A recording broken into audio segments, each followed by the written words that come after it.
Back with us again is Massachusetts Congressman Jake Auchincloss. Congressman, I want to ask you about this alleged peace deal the White House is trying to negotiate. President Trump has said negotiations between Ukraine and Russia are, quote, coming to a head, and is insisting that neither side is playing him. But we've also got Secretary of State Marco Rubio warning that the U.S. may try to, quote, move on from trying to broker a peace deal if no progress is made soon. What do you make of these somewhat mixed messages, and do you think this is something the administration can accomplish? Before there are negotiations, there has to be a decision from the administration about whether it wants to win this war or not. 50 years ago, Ronald Reagan, looking at the Cold War as president, said to his staff, "We win, they lose." And that's what happened. Now, Donald Trump has looked at Ukraine and said, "We lose, they win." And Vladimir Putin can smell that sense of defeatism, and he's going to take advantage of it, because he understands and respects one language only, and that is strength, and Donald Trump is weak.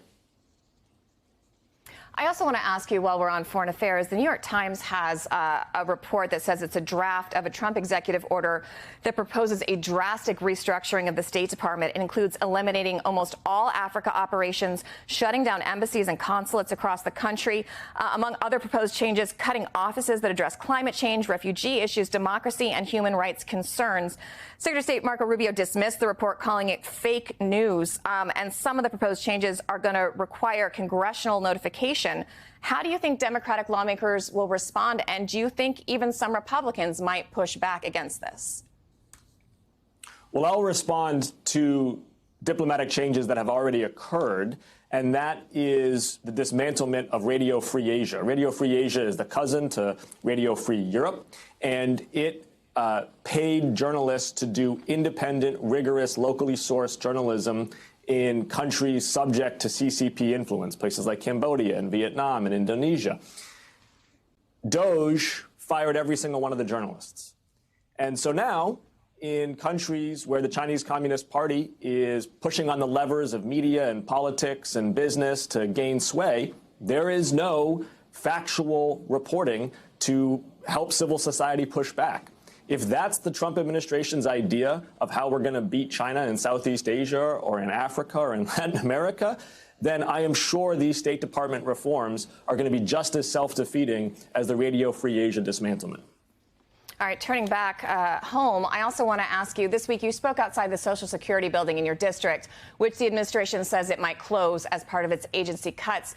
You outline this three-part attack that you say Trump and Elon Musk have been following to slash benefits and erode public trust in the program.